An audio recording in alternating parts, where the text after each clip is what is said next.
Hello, hi guys, welcome back to my YouTube channel. So today we are going to talk about how you can create user and groups and the OU in your Active Directory. So let's get started.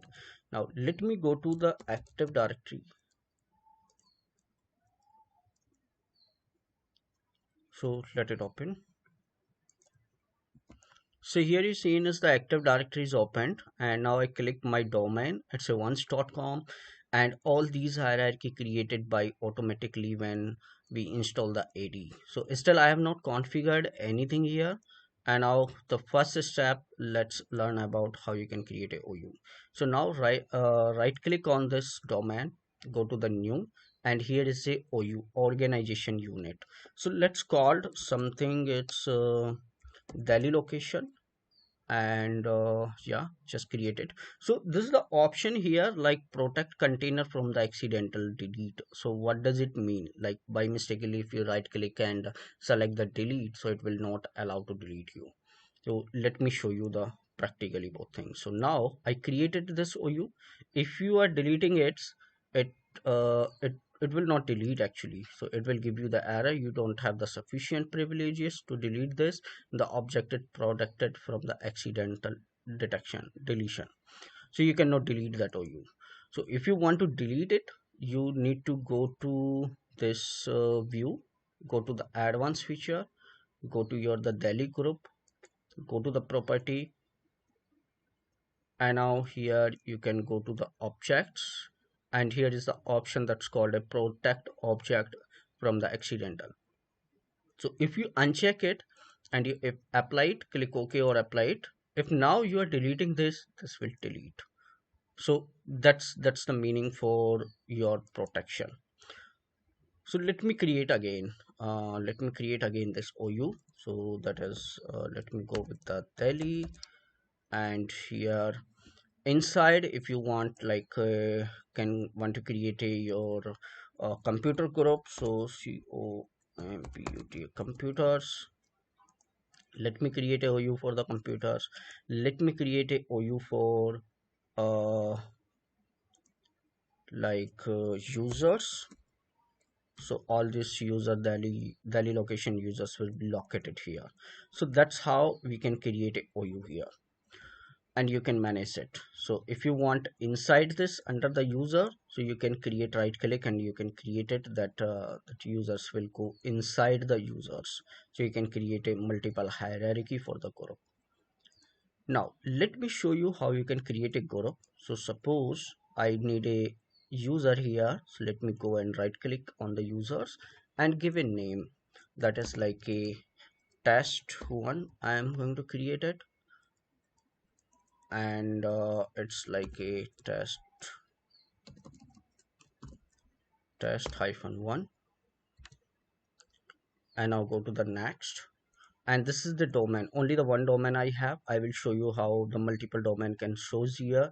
You need to use the UPN concept. So now click on next, and now here I'm going to give the password what I would like to set it. And here is the option like user must change in the next logon. If you selected, and when the user is log into the any of devices, then it will ask for the change the password. So I am unchecking this. User cannot change the password if you selected, so user don't have option to change the password. If not, if you uncheck it, so user can change the password by using the control and delete, or go to the change password option. Password never expire. If you select it, then password will not expired anytime, never it will expired. Or if you uncheck it, then user account will expire based on your the policy. It will be like a 45 or the 60 days. So account is disabled. If you check this, so account will be in a disabled mode. So let's not to never expired, and just right click, we are good. And now this is test user as created. Now the one user I created, let me go and create a one more user here. I'm going to create a user, it will be test2, and this is test hyphen 2.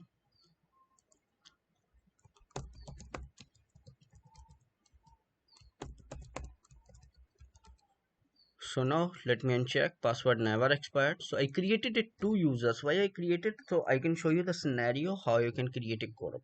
So for this video we're going to create a user group. Even you can create a device group or any type of group. So now the next scenario is how you can assign the rights to here. Now go to the property, and here is all these details what you see in it, like a general information. If you want to add something like what is the office, so you can give the Delhi location. If you want to give the description, the phone number, email address, whatever you want to give, you can define here. The address book, account, so this is the test one. If you want to change, you can still have the option to change it, but I'm not going to change it, so you have the option to change it. Now the profile, what is it, profile path, logon script, and so now here is the profile, telephone, organization. So we was talking about how we can give the administrator right. So let's go to the member of, it's a domain user. So this user can log in any of the machine are connected with the AD. So if any machines are connected with the once.com domain, that user can log in on the device. So this is like a domain user. Now if you want to make it a domain administrator, so user can log in on the device and it should be a admin. So you can assign a domain administrator. So right click, and it's like a domain admins. So if you give this rights domain admins, then user will be admin to every devices wherever that user will log in. So user will be having the admin rights. And here is a multiple groups if you find out. So let me go and see the advanced and just click on the find. So it will pull the all these information, all these group are available. So whichever you want according to your requirement, you can give them the server operator, schema admin, and here will be somewhere enterprise admin also. Enterprise admin you want to make it, so you can assign that user rights to that uh, uh, the rights to the user.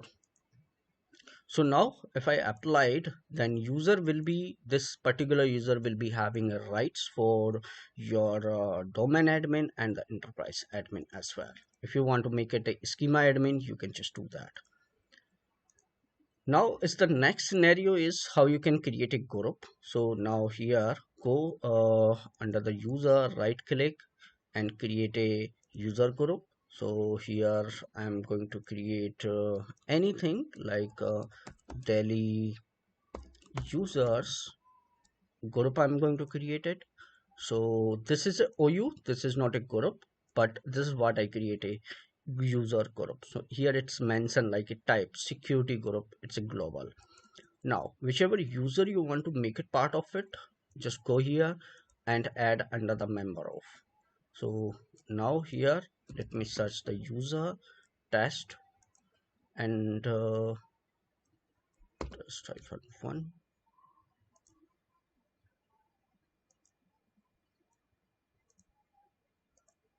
One second. Yeah, I'm sorry, the members. test-1, and here is the user test one. So now this user is part of this group, or if you want to go in the property, so you can see the who is the member of this group, and if you would like to add it, so you can go test-2, check the name, add it. So now these two users are member of this group. And even you can create a group including user and the computers. So now let's see if I can able to add the AD. So here let me go to the object, go to the computers, and let me uncheck the user and the groups. So let's select the computer only. I have the one machine that is called AD. So now this the AD device is also part of this group. And if you double click on this group, you can just see under the member of, this is a device, this is a user, this is the user. So inside the group you can add the users and you can create a devices as well. So I'm sorry, I named it wrong, so you can just make it like a Delhi group. Or if you want to create only for the users, you can add it only users. If you want to create a for devices only, you can create just only for the devices. Or here, if you want to create a group, let me just give you one more example. So this is Delhi computer computers, and now inside that you can create a group that will be for the Delhi computers. Like I can say the Delhi desktop or the laptop, or you can just mention the computer like this. And what are the information we have? We have members. It's no members here. And here, like I would like to add AD, so select the computers and just select the AD. So now this group is having computers group is having the one user, one group. Oh, sorry, the one devices, and you can add the multiple devices also. If you want to make it the member of something, you want to assign any rights or that, you can just go here and can add the security groups. So that group will be that group rights will be assigned to particular all these identities inside that. And mainly for the user related rights we are assigning to the users. So if I go here and I can remove this part, and suppose I would like to make it all these two users as a domain admins, so you can mention it here, domain check names. Okay, that's like admin. Let me go object, yeah, group administrator. Okay, so let me add the administrators. Let me add a domain, domain, check the name. So this is the domain admins. I can make it the domain admin. So instead of assigning a individual rights to a domain admin, make it a group and then you can assign the rights. So all these group are part of this, that users will be a domain admins to any of the devices. Either you can assign a individual rights or you can assign the rights to a group as well. So guys, for this video that's all, and thank you for watching this video. I will be back with some new video. Thank you.